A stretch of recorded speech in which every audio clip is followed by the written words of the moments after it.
Now, still in the development space, 16 days of activism. Markwe. Indeed, Ayo, it's all very interesting that 16 days of activism comes to an end on International Human Rights Day because women's rights are human rights. And this morning, to finally help us conclude that conversation, wrap up the day, but not conclude the conversation because the conversation is ongoing. We have here in our studios today Nabila Agwele, who is the Chief Executive Officer of Malala Fund. Thank you so much for joining us. I see you resplendent in your orange. Thank you for I kind of feel bad that on the last day when I should have remembered that, I'm not wearing orange, but trust me, I'm orange with you in spirit. Amazing. It's been quite a journey this last 16 days, and it's very interesting the angle that, you know, the general theme has been uniting to end digital violence against women and girls.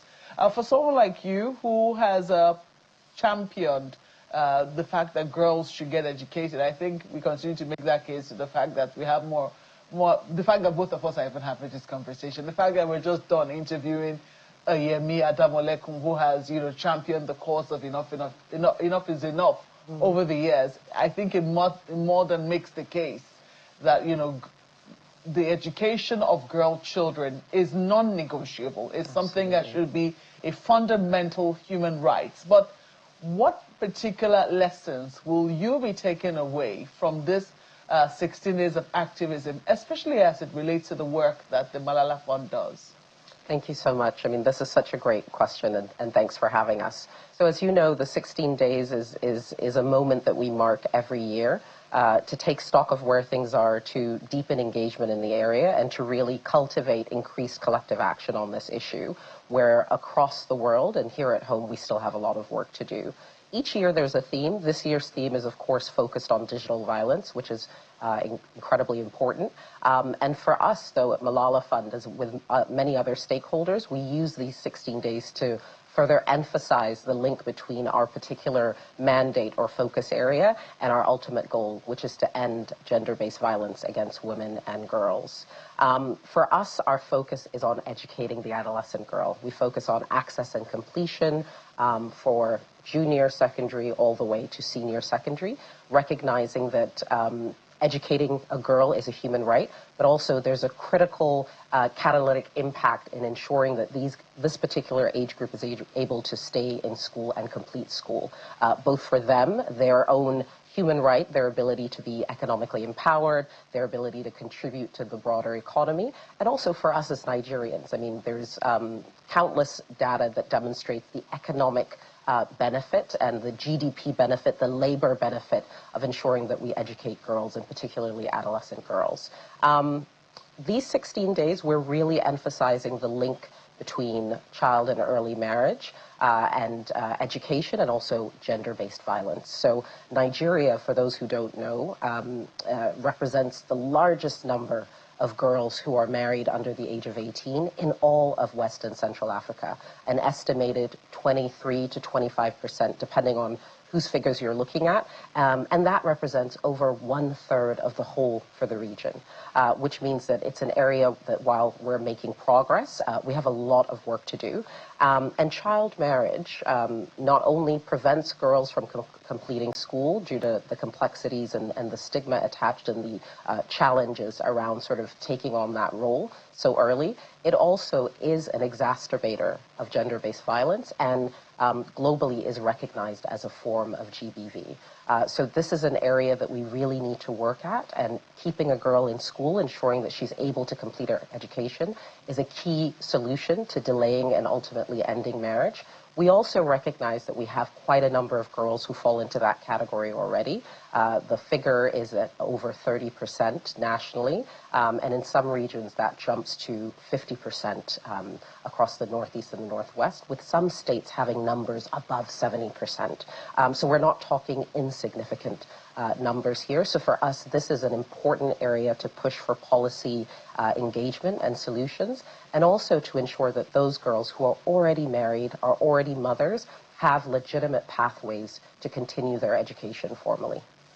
You know, thinking about this, I was just thinking about how apt it is that we're speaking to you at the Malala Fund, because the founder of the Malala Fund, you know, actually suffered gender-based violence as a result of her wanting to go to school as a girl, and that's one of the reasons why she was targeted, you know, shot at. And even though some people will say it's a rare form of violence, a rare reason why girls are targeted, maybe not so rare in some parts, because in some parts of Nigeria today, I imagine that some girls, that might be their fate, you know, facing violence only and simply because they choose to get an education. If you have parents or you have, you know, family members who are resistant to the idea, it could become violent. But I'm wondering, you know, given the theme that has been chosen this year, do you think it really resonates with the population that you serve, that is young girls, and most times rural women, rural girls, so to speak, rural adolescent girls? Do you see any linkages, because we're looking at digital violence? Oh, that's such a great question. So when we talk about digital violence, and I think what you've put on the table is this question of access, right? Who is the target population here? Obviously, young people are on the internet across Nigeria, so this is an incredibly relevant conversation for girls, particularly in urban areas, but I think also in rural areas where there is access. But, you know, irrespective of whether the girls that we serve in rural areas are directly impacted by the particular theme of this year, it's an important area to reflect on. What I know from the discourse is that a lot of young people, young women, are targeted. There is deep fake content on the internet. There's a lot of lack of awareness around sort of issues on the internet. And really what the theme is saying is that we need to pay attention to this. We need to recognize the evolving digital landscape in which we live. And as we think about deepening digital access, frameworks, etc., we must factor in the extent to which these platforms can be abused to harm children and young people. I would say, though, you know, for rural, many young women and young families in rural areas, digital access is a far, far dream. Many of these young girls are really just trying to fundamentally be able to get into a school to complete their education. They belong to communities that are dealing with significant economic challenges. I mean, the current cost of living crisis is known to many, and these challenges are exacerbated, particularly in these rural areas where you see increased out-of-school numbers. So even as we look to address digital issues, we cannot forget our reality, which is that a large majority have significant barriers to education. For us, we focus on two priority areas over the next 5 years, one of which I've already discussed, which is around ensuring and protecting the right to education for girls who are impacted by child marriage and adolescent pregnancy.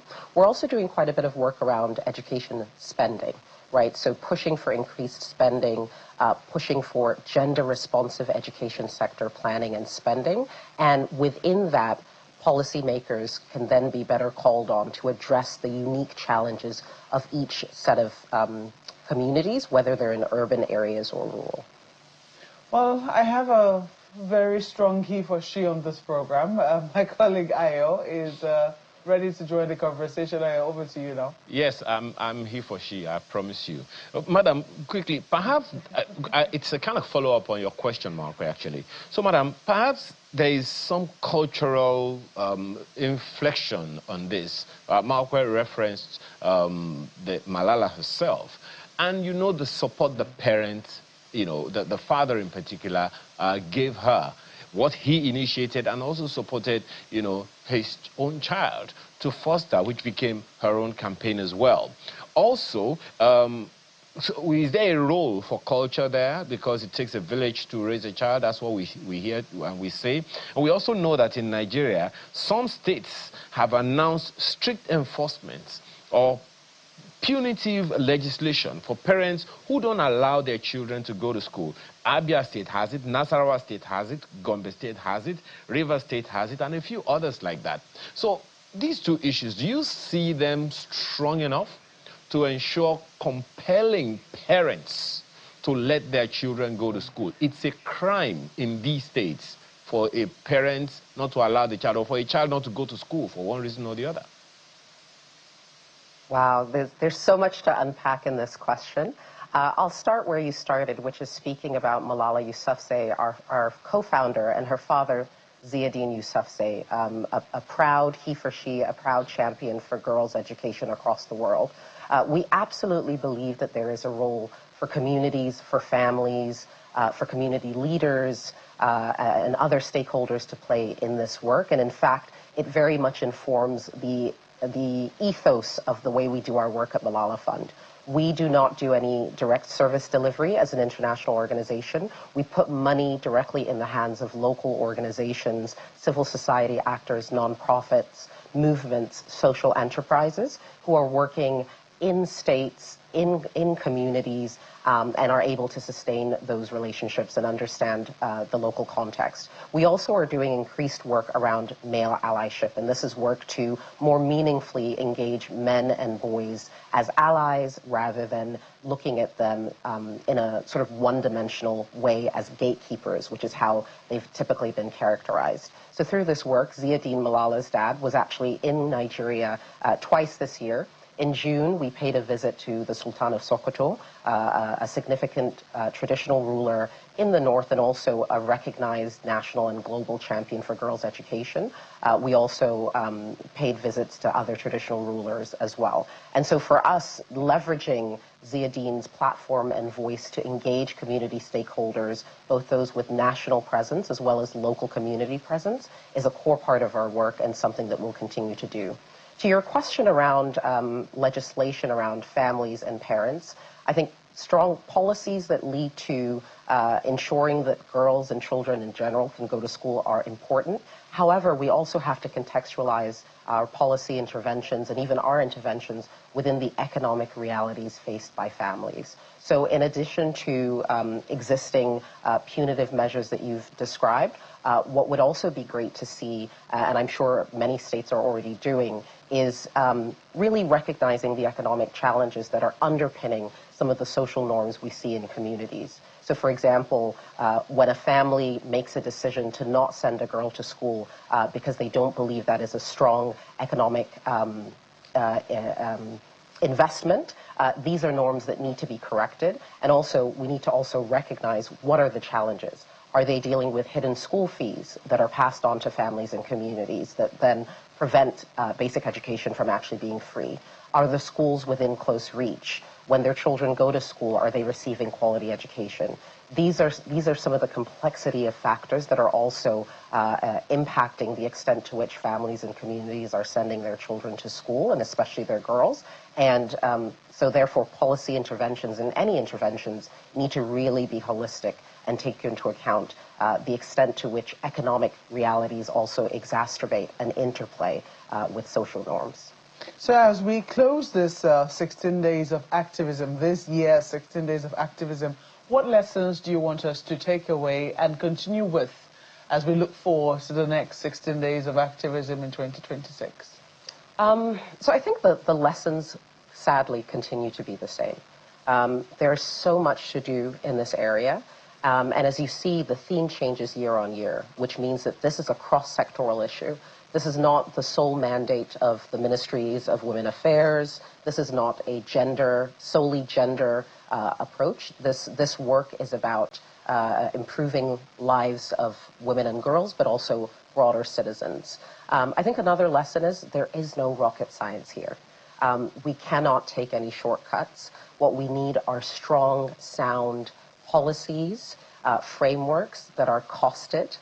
Whatever we commit to doing needs to be backed with strong budget line items. It also needs to be informed by the needs and the realities of the girls and women and communities we hope to serve. I think still a lot of work is done without really taking into account the needs, the circumstances, and the concerns of those we serve. And also accountability is key. And it takes a village. This is a collective action moment where all stakeholders need to join together and do their part. I think it's a fine place to live it. Collective action. We are all stakeholders. Thank you so much for coming on Sunrise this morning. Nabila Aguele, it's good to see you on our program. She's the Chief Executive Officer of Malala Fund. Thank you once more.